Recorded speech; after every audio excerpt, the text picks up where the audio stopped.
Hi Year 9, so I'm just going to explain what you need to do for the upcoming CAT that you'll be doing for humanities. So you'll be researching an Australian soldier. Your task is to research a soldier who served in World War I. You'll need to create a profile of that particular soldier. Through your research, you'll act like a historian to find out information about your chosen soldier and bring them to life. You'll need to present the information you have found, which can be done in any way you wish. So, for example, a written report, a poster, PowerPoint, video, recorded oral presentation, whatever floats your boat, really. Please discuss with your teacher how you want to present your work. So you'll need to actually discuss with us how you're going to do it before you actually start presenting it. Remember to keep track of all the websites and resources you use to complete your bibliography. So, it's been broken up into steps. So, step 1 is to choose a soldier that served in World War I. You may choose a local soldier from the list provided on the following page, or you may choose from another one. You may wish to research someone from your family that served. So, we're after World War I soldiers only, not World War II, Vietnam, Korean. We don't want current ones, or anyone other than World War I. Start by searching up the name on the National Archives of Australia website. There are instructions on how to do this on the next page. You'll need to carefully read through the documents and see if you can find their name, their rank, the battalion that they served in, where they are from in Australia, what they did before the war, if they died during the war, what did they die, where did they die and how, and if they returned home, when did they return and what did they do after the war. This shouldn't be dot points, right? You should be doing this in full sentences. You should try to make it as detailed as possible. So that's step 1. Step 2. Once you have all the information you can get from the National Archives, try other websites such as Red Cross, Trove, Commonwealth Gravesite, Australian War Memorial website to see if you can find any more information about your soldier. So essentially you're trying to create a profile which is as detailed as possible about that one person. If you come up after step 1 and you find that there's not enough information, perhaps you should find a different soldier. You may also wish to email local historical societies to find out more information, and that section there will help you to get additional marks as well. Instructions for using these websites are on the last pages of the document. Other information you could try to find may be if anyone else in their family served, death notices in newspapers, where they are buried, where their name is listed on the Roll of Honour, any other visual references or documents, so photos, pages from diaries, letters, maps of places that they fought.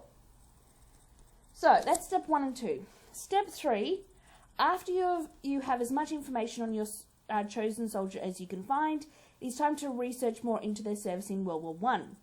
Using information you found in step 1 about their rank and battalion, you need to research where did their battalion serve, what did their battalions do, and use information you find to suggest what life was like for your chosen soldier. So you may want to include maps, you may want to include the battles that they fought in, and you need to have as much information about their battalion. Step 4, you need to complete a bibliography and keeping a record of all your primary and secondary resources.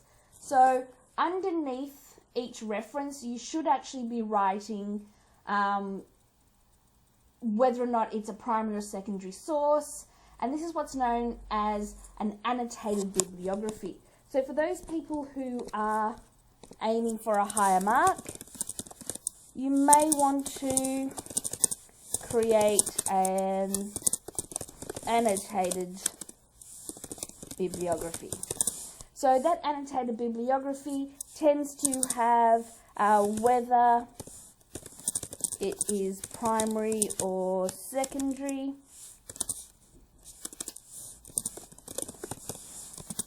and tends to also includes how it was used. So make sure that you include that. So that's if you want to get a higher mark, and I'll just highlight that there. Alright, so step 5 is to, and I'll just fix that up, is to collect your information and present it. This could be as a report, a poster, PowerPoint, etc., etc., etc. The whole idea is to be creative about it. Now, this is the Narrowwarra Memorial Gates before they ripped them down and created something fancy at Bunjil. But moving on.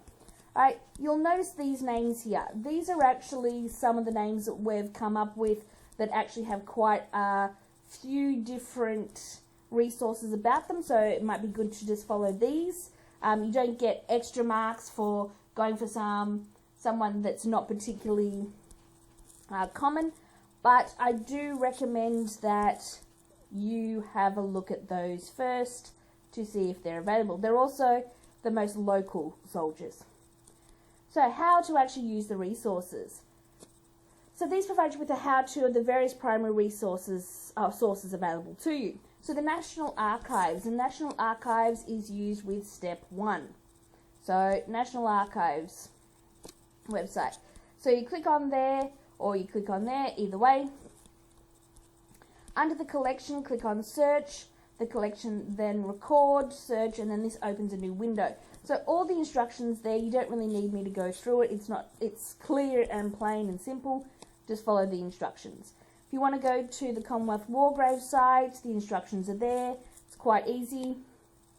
You got the Red Cross records, you got Trove, the Roll of Honour, and contacting historical societies.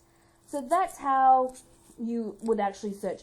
So these last 2 pages are just how to find the information.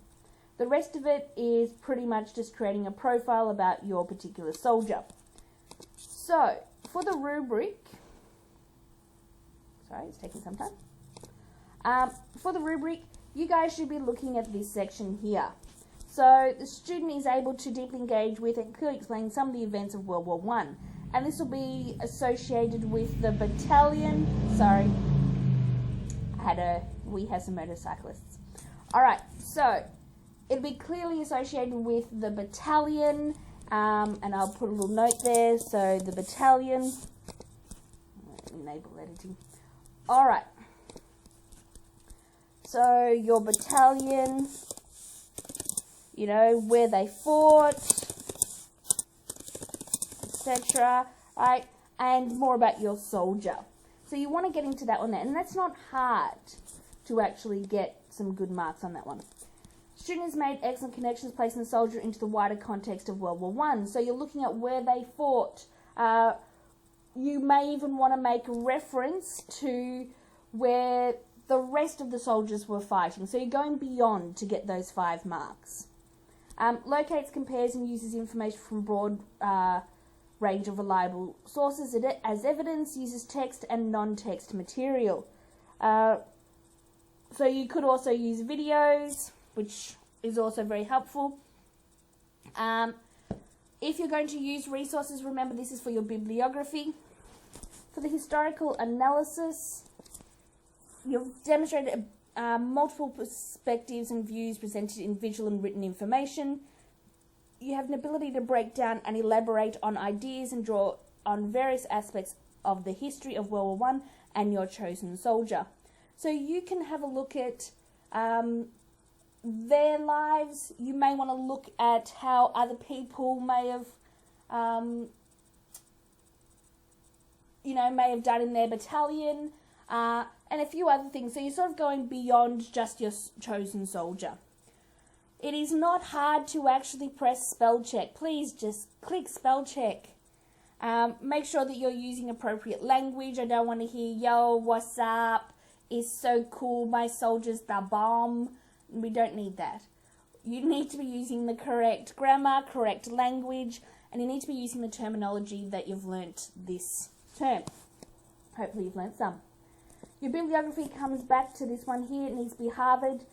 You need to have at least 14 to get the top marks. You'll notice that in-text referencing, it does say in-text referencing from a range of sources has been correctly used throughout the response. I'll try to do a video for that later if you have already forgotten from term 1, which is understandable. Alright, so there will be a video on how to create a bibliography, but in-text referencing I'll have a look at. So you'll need 14 references. If you have any questions, please don't hesitate to ask. It is really important that you do your absolute best and put in the effort, somewhat more so than you have with the weekly tasks. Hint, hint, nudge, nudge. Alrighty, don't forget to ask your questions.